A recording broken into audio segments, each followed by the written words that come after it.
Buenas tardes, bienvenidas y bienvenidos nuevamente a otro programa del POR, La Revolución, una charla necesaria. Hoy con un invitado especial, con el camarada Rodrigo, que vino desde Bolivia, estuvimos haciendo varias actividades y también, bueno, en otra locación porque vamos cambiando. Bienvenido, Rodrigo, ¿cómo estás? Muchas gracias, Angélica. Gracias por la invitación y muy alegre de estar aquí. Bueno, después se van a enterar seguramente que hemos hecho varias actividades aprovechando tu visita, que las trujamos bastante para poder, digamos, hacernos parte de toda la experiencia del pueblo boliviano a través tuyo, de los camaradas que allí también construyen partido. Y queríamos en este programa en particular abordar un tema que a nosotros nos parece de mucha importancia y que nos distingue del resto de la izquierda, y es en relación, bueno, no te presenté, yo dije Rodrigo y quizás di por sentado que el resto te conocía. El camarada Rodrigo de Chalar es profesor de ciencias sociales, él es oriundo de Chuquisaca, en Bolivia, y la ciudad de Sucre, ¿no? Sí, El departamento de Chuquisaca. Vos corregime si me equivoco en algo, pero está bien. sí. Y además, bueno, es un dirigente, como ustedes ven, muy joven, sin embargo, y a pesar de su juventud, ha sido dirigente y es dirigente de la Central de Trabajadores de la Educación, que incluye en Bolivia, y tengamos atención en esto, que es diferente a Argentina, no solamente a las docentes, sino a todos los trabajadores de la educación, es decir, los que limpian, todos los que están en la escuela, como supo ser también acá en Argentina, y ahora es parte, también presten atención que esto es diferente, de la Central Obrera Departamental, que es única y donde están todos los trabajadores. O sea, vamos a encontrar una central obrera donde tenemos trabajadores de la educación, trabajadores fabriles, estudiantes, que es algo también particular de Bolivia. Eh, y además, una experiencia muy importante en el comité cívico, que el comité cívico de la ciudad, el departamento donde vive Rodrigo, se diferenció del resto de los comités cívicos porque el resto evidentemente estaban dirigidos por la derecha y el comité cívico de Chuquisaca, digamos, tenía un programa diferente. Entonces, la pregunta que te queríamos hacer es, ¿cómo es que un partido pequeño, si bien es más grande, digamos, el pueblo boliviano que el pueblo argentino, pero cómo un partido pequeño convierte o ayuda a que sus cuadros, sus dirigentes se conviertan en dirigentes de masas, y esto relacionado con tu propia experiencia? Es una pregunta un poco larga, pero tenía que hacer la introducción Ujú. para que el resto entendiera de qué estábamos hablando. Sí, bueno, como dices, yo soy miembro del Partido Obrero Revolucionario y nosotros lo que hacemos es, como partido, resguardar eh, la tradición del proletariado boliviano, ¿no? Que nuestra historia ha sido muy rica porque el proletariado boliviano dirigido por los mineros ha estado a puertas de tomar el poder en nuestro país, ¿no? Ha sido un proletariado muy politizado que ha influido a todas las demás clases y además ha dejado escritas en letras de molde su experiencia, ¿no? A través de nuestro partido. Y este proletariado, bueno, se ha planteado la perspectiva de la toma del poder con las armas y además ha creado una central obrera boliviana poderosa, unificada y que tiene una estructura clasista muy marcada. Allá la central obrera boliviana tiene que estar sí o sí dirigida por un obrero, proletario, minero en este caso. Luego les corresponde el espacio a Es otros decir, sectores perdón, es proletarios. decir, para acceder a la dirección principal de la central obrera tenés que ser obrero. Sí, proletario. Y los sectores proletarios encabezan y tienen un peso mucho mayor que el resto de las clases, ¿no? Luego en las carteras inferiores están las clases medias, los sectores de trabajadores, ¿no? Incluso el campesinado, los estudiantes, sectores que no tienen una dependencia obrero-patronal, igual han estado en la Central Obrera Boliviana, porque en su momento se convirtió en el Frente Revolucionario Antiimperialista, ¿no?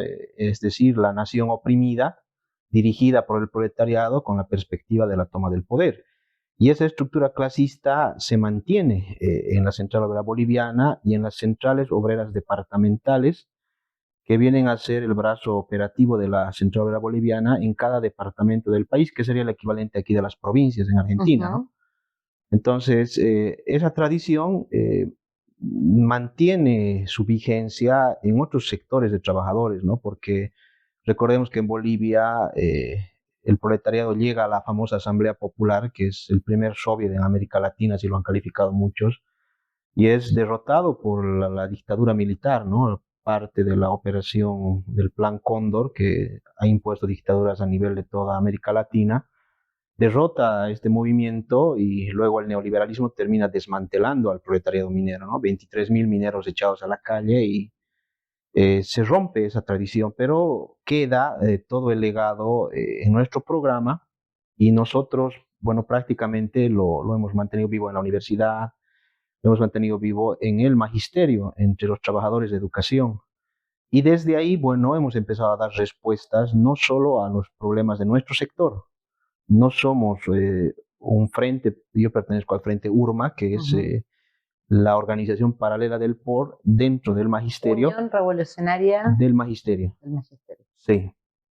Y nosotros vamos a trabajar entre los trabajadores de la educación con la perspectiva de la clase obrera, ¿no? Entendiendo que los únicos que pueden realmente materializar la revolución como dirección son los obreros, que no tienen propiedad sobre los medios de producción y que es la clase revolucionaria por excelencia, ¿no?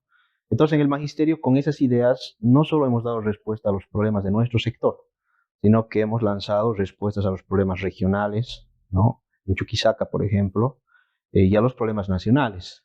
Como el del litio. Claro, por ejemplo, en Chuquisaca, la recuperación de los hidrocarburos que están en manos de empresas transnacionales ha sido una lucha que hemos encarado, ¿no?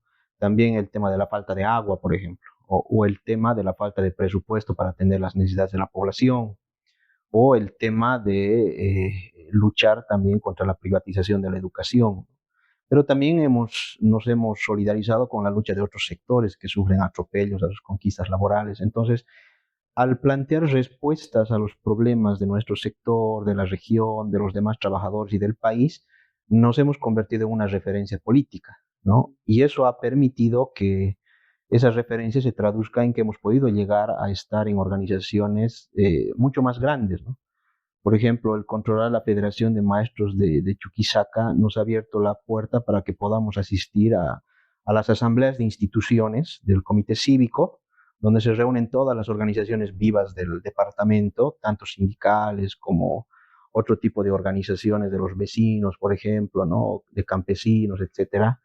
Y ahí podamos plantear nuestra línea y diferenciarnos de los grupos empresariales de derecha que también están presentes ahí llevando su posición y en algún momento nos eligen parte de la dirección del Comité Cívico. Yo he llegado a ser presidente del Comité Cívico de Chuquisaca y hemos hecho que la Central Obrera Departamental tome primacía al interior de ese Comité Cívico, es decir, lo hemos puesto al servicio de la línea de los trabajadores y apoyados en esos mismos trabajadores para poder derrotar al otro bloque ligado a los empresarios privados, ligado a la clase media acomodada, ¿no? Entonces, es decir, que se podría decir que ese tipo de organización, particularmente en Sucre, casi tuvo rasgos soviéticos, ¿no? Porque, digamos, en un momento creó como, podríamos decir, casi un doble poder por sobre el poder del estatal. Sí, se convirtió en un órgano de poder el Comité Cívico en un determinado momento, bueno, en varios momentos. Uno fue cuando peleamos por el tema de Incahuasi, que son unos pozos petroleros donde las transnacionales estaban saqueando nuestros recursos naturales y al mismo tiempo viendo que en Santa Cruz había mayor infraestructura para sacar el gas, en tema de gasoductos y todo, definieron que esa parte del territorio le pertenezca a otro departamento. No estaban cercenando el departamento. O sea, las transnacionales no solamente dirigen la economía, sino que ya estaban tomando pretensiones de dirigir políticamente la administración del Estado. Y bueno, eso generó una movilización gigantesca allá en Chuquisaca. Hicimos un paro cívico, que es como una huelga general, digamos, de todos. Se paraliza la ciudad y nos convertimos en la dirección del departamento, ¿no? Porque prácticamente en el Comité Cívico, en la Asamblea de Instituciones, se decidía si el paro se levantaba, si continuaba, se discutía las propuestas del gobierno para salir del conflicto, pero incluso llegamos a administrar el departamento, ¿no? Porque nos venían a pedir permiso para que salgan los vuelos, por ejemplo, venían a pedir permiso para el recojo de la basura, para que los bancos funcionen o no. Entonces se convirtió en el gobierno. Similar a lo que pasó con la guerra del agua y bueno, Sí, en estos días que estamos hablando tanto de Miguel, cuando también le venían a pedir permiso a Miguel, no sé, los medios de comunicación para entrar a la plaza, o sea, ya ahí el poder, cuando hablamos de órganos de doble poder nos referimos a eso, digamos, que el claro. poder de las decisiones pasan a otro lugar distinto que el Estado, ¿no? Sí, sí, sí. Por eso hablamos de tipo soviético.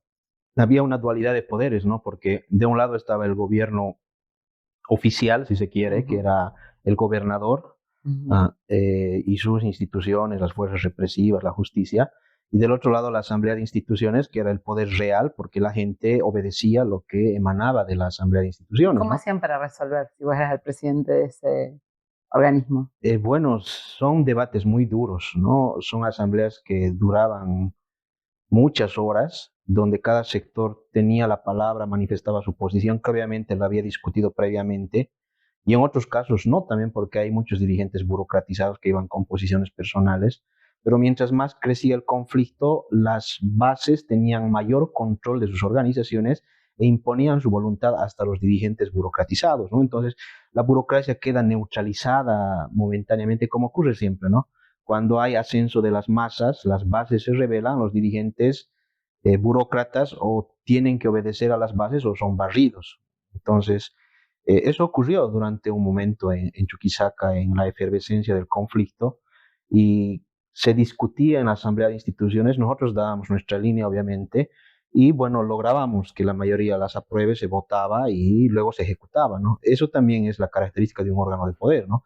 No solamente discute, sino que resuelve y ejecuta lo que ha resuelto. Y eso ocurrió. Bueno, finalmente, como no fue un conflicto nacional, y estaba circunscrito al departamento de Chuquisaca, no pudo generalizarse el conflicto y terminamos pues aislados y el gobierno pudo derrotar a nuestro movimiento, ¿no? Pero lo que ocurrió fue que esa experiencia sirvió para luego hacer organización a nivel nacional en otros escenarios, pero además la gente no salió completamente derrotada, ¿no? Sino que salió con esa rabia, con esa bronca lista para la siguiente arremetida contra el gobierno y contra la clase dominante en nuestro país, ¿no? Entonces, así nos convertimos en una dirección del departamento y nos empezamos a convertir en una referencia ya no solo en Chuquisaca, sino a nivel nacional. Luego se viene, por ejemplo, el conflicto del Código Penal, Sí. que es un conflicto donde el gobierno quería imponer un código penal donde se criminalizaba la protesta. Es una línea internacional para los Sí, países de América del Sur, ¿no? Como esta especie de ley antiterrorista donde claro. tenés que pedir permiso para movilizarte. Claro, es la idea de desarmar a los sindicatos y a las bases, quitarles su herramienta fundamental, que es la acción directa, el derecho a la protesta, y fortalecer al Estado con medidas represivas para poder encarcelar dirigentes, hacer desaparecer organizaciones. Entonces, hubo una respuesta del pueblo y ahí la coordinación ya no fue solo en Chuquisaca, ¿no? Sino que coordinamos con otros comités cívicos que también tenían esa orientación más popular, como el de Potosí, por ejemplo, que es un comité cívico donde también la lucha antiimperialista tiene mucha fuerza por las minas y por el litio, ¿no? Que están saqueando. Y también con el sur, en Tarija también, que es un departamento productor de gas que no recibe nada de lo que explotan, entonces también tiene esas tendencias antiimperialistas, entonces hizo un bloque. Y con ese bloque se peleó y se logró una articulación nacional y finalmente el gobierno de Evo Morales retrocede y no aplica el Código Penal. Pero ya ese era el anticipo para lo que iba a pasar después, ¿no? Que en el 2019 la articulación fue mucho más grande y se logró hacer movilizaciones gigantescas, ¿no? Y algo que logramos reivindicar en esa época fue la realización de los cabildos departamentales también, ¿no? Que son como asambleas gigantescas del pueblo, Ajá. donde la asamblea de instituciones previamente discute una propuesta de línea general y la pone en consideración del pueblo y el pueblo, si la aprueba, O se sea, puede ejecuta. ir cualquier persona a esa asamblea. Sí, sí, en ¿Y Sucre. asambleas de cuántas tenían? 100.000 personas, por ejemplo, fue esa vez en el 2018 nuestro cabildo, y sabemos el número porque obligamos al Tribunal Electoral a que reconozca las resoluciones de nuestro cabildo y además contabilice la cantidad de gente, ¿no? O sea, porque nadie podía oponerse al poder de las masas en las calles, ¿no? O sea, había 100.000 personas deliberando sobre los problemas y Sí, votando. claro, nosotros se pone en consideración el documento que previamente se ha discutido con las direcciones de los Claro, sectores y se dice en consideración el punto de recuperar nuestros recursos naturales de manos de las claro, transnacionales, aprobado y bueno, las masas con su aprobación luego luchan por ejecutar eso, ¿no? claro. Entonces, eso se empezó a reivindicar y luego en los demás departamentos también se empezó a realizar nuevamente cabildos después de mucho tiempo. O sea, cabildo y comité cívico no es lo mismo. No, Claro, cabildo ya es una especie de asamblea general de toda la una población, ¿no? asamblea popular. Sí, eso. Y bueno, esos cabildos se van a ir organizando en diferentes departamentos con diferentes contenidos, ¿no? Porque, por ejemplo, había comités cívicos que estaban más dirigidos por la derecha reaccionaria, como el caso del Comité Cívico de Santa Cruz, Claro. dirigido por los empresarios y por las logias cruceñas, que le daban un contenido más electoral, más dentro del marco de la democracia Podríamos burguesa. decir entonces que la puja está por quién dirige eso, Claro. porque te quería hacer una pregunta, claro, está en la discusión, en el arco amplio de la izquierda, la discusión siempre es, digamos, cómo uno hace que sus ideas lleguen a las masas, a las bases, a los oprimidos en general. Ujú. Y bueno, y hay una idea de un gran sector de la izquierda argentina, más bien del sector morenismo, que esto se hace a través de las elecciones, y bueno, y critican al POR, o sea, diciendo, bueno, ¿cómo el POR va a poder llegar a tener influencia de masas si no se presenta a elecciones? Estamos hablando acá de una asamblea de 100.000 personas, ¿no? Claro, y esa es la democracia directa. Ujú. Esa es la verdadera democracia, ¿no? Porque la democracia representativa, la democracia burguesa, termina siendo elegir un puñado de burócratas, de oportunistas que traicionan a las bases y no hay la participación real del pueblo en las decisiones, ¿no? Porque tú eliges un diputado, un senador, va a gobernarte a la paz en este caso y nunca viene a preguntarte los proyectos de ley, si estás de acuerdo con tal o cual medida.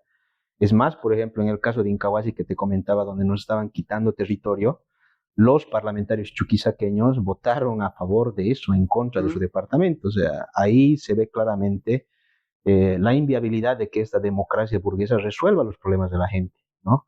Eh, y bueno, allá, como una anécdota te cuento, hubo gente del comité cívico y de la central obrera departamental que decidió presentarse como candidato y los expulsamos porque en el marco de lo que dice la tesis de Pulacayo es que aquel que cambia su lugar en una trinchera de los trabajadores por estar en una trinchera de la burguesía es un traidor de clase, ¿no? Y la radicalidad del movimiento llegó a tal punto que se les obligó a renunciar a sus cargos en el comité cívico, en la COT, y se les dijo, bueno, ustedes se están yendo con los politiqueros, váyanse y no tienen nada que ver con nosotros porque allá el pueblo está cansado de las traiciones que hacen los obreros y trabajadores que se van a ser diputados o senadores, que no cambian nada, ¿no?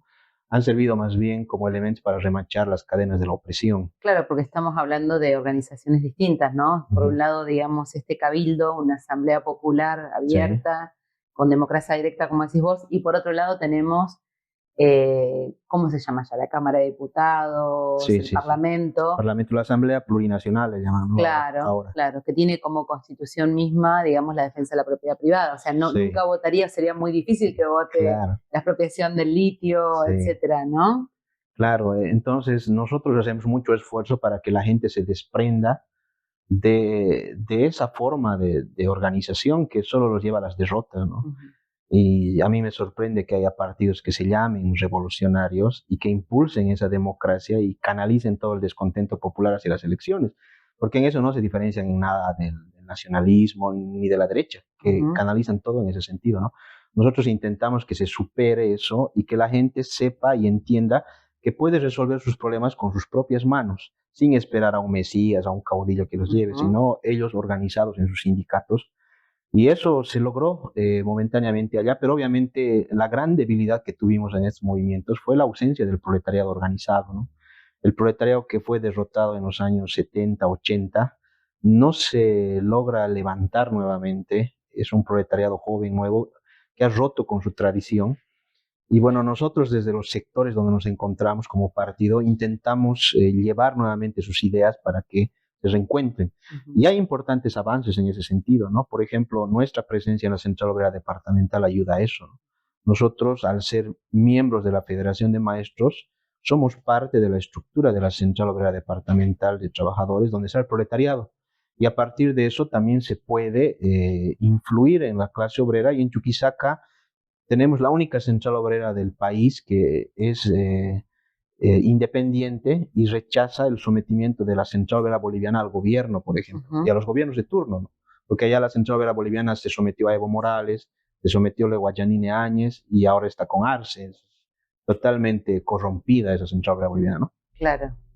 Bueno, entonces, digamos, para alguien que no conoce la experiencia de Bolivia, ¿por qué nos interesaba abordar este tema? No solamente por la experiencia de Bolivia, sino para demostrar cómo un sector o cómo, digamos, una organización, que puede ser minoritaria, hace que sus dirigentes se conviertan, digamos, en dirigentes masivos, en este caso, bueno, ahora vamos a decir 1000 personas. Para cerrar este bloque, te quería preguntar cuál es la concepción del POR en relación a un partido de cuadros, distinta a una organización de un partido de masas, relacionado con lo que acabas de explicar. Claro, nosotros somos un partido donde para ingresar tienes que estar de acuerdo con el programa. Lo fundamental son las ideas para nosotros. El que tú quieras transformar esta sociedad, acabar con el capitalismo decadente y construir otra sociedad nueva, el socialismo, ¿no? Que dé paso al comunismo.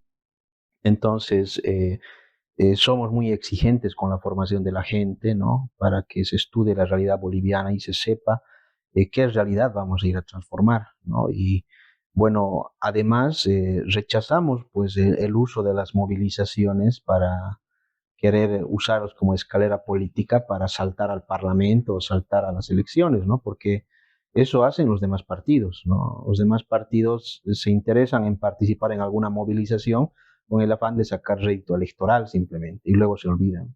Pero además son partidos que se inscriben a cualquier persona sin ver si sus ideas coinciden o no, ¿no? Son partidos más formados en torno al control del aparato estatal.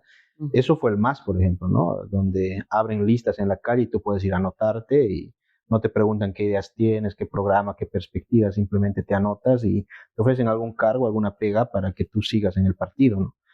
Ahora, nosotros consideramos que un partido de revolucionarios tiene que ser así, una estructura sólida, tiene que ser una estructura programática y organizativa, diferente a las organizaciones de la burguesía y que tiene que tener también ese grado de clandestinidad y conspiración porque no estamos enfrentando al poder, ¿no? Hemos sido muchas veces perseguidos, tenemos dirigentes que han sido asesinados en su momento. Entonces, es una lucha muy dura, no es fácil y choca muchas veces con esta desesperación pequeño burguesa de querer ya hacer las cosas y tomar el poder sin ver el grado de maduración de las clases sociales y hasta dónde pueden llegar, ¿no? A nosotros, por ejemplo, después de estos conflictos departamentales que hemos tenido, nos han ofrecido cargos dentro de o sea, nos han dicho, puede ser candidato a la gobernación, puede ser alcalde. O te corrompen o te reprimen. Claro, o puede ser ministro, ¿no? Pero claro, siempre hemos rechazado porque nos hemos mantenido firmes con nuestras ideas y entendemos que entrando al aparato estatal controlado por la burguesía, terminas siendo anulado o terminas en el otro camino, en el otro bando, ¿no? Siendo enemigo del propio sector que te ha impulsado. Bien. Bueno, Rodrigo Chalar, muchas gracias. Te agradecemos por tu experiencia. Me imagino los que están mirando el video como habrán quedado con la boca abierta si no conocían la experiencia particular de lo que fue la lucha y lo que sigue siendo la lucha en Chuquisaca y en Sucre y en el departamento de Chuquisaca. Y los llamamos a que puedan difundir este video en este momento de crisis total del capitalismo, en un país en guerras donde demuestra su peor cara, la barbarie capitalista. La necesidad imperiosa de construir una dirección internacional está presente y entendemos nosotros que en el pueblo boliviano, en todos sus militantes, en sus décadas de historia, en Miguel Lora, en el compañero que está ahora, en los que se suman a construir este partido, está la experiencia viva y el germen de esa dirección internacional. Así que si te interesó el video, compartilo, dale me gusta, así nos ayudas a difundir nuestras ideas. Muchas gracias, Rodrigo. Gracias.